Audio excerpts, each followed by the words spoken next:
Guys the learning page চ্যানেলে তোমাদের সবাইকে জানাই স্বাগত। আজ আমি তোমাদের কামরাবাদ গার্লস হাই স্কুলের ফার্স্ট সামাটিভে ক্লাস 7-এর জিওগ্রাফি প্রশ্ন নিয়ে চলে এসেছি। তোমাদের কি দিয়েছে দেখো, 1 নম্বরে 5টা করতে হবে। নিশি সূর্যের দেশ কাকে বলে? ব্যারোমিটার কি? কোন মাসে পৃথিবী সূর্যের সবচেয়ে কাছে অবস্থান করে? আর কোন দ্রাঘিমা রেখা সাপেক্ষে দ্রাঘিমা নির্ণয় করা যায়? এই তোমাদের প্রশ্ন। তারপর দিয়েছে তোমার সত্য মিথ্যা দিয়েছে, 5টা করতে হবে 1 নম্বরে। সংক্ষিপ্ত লেখো, 5টা করতে হবে 2 নম্বরে। আর একটা পার্থক্য দিয়েছে।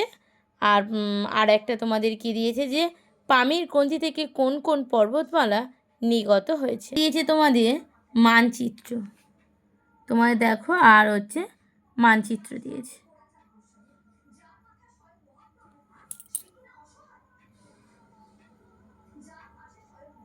তাহলে তোমাদের এই ছিল ভূগোলের প্রশ্ন।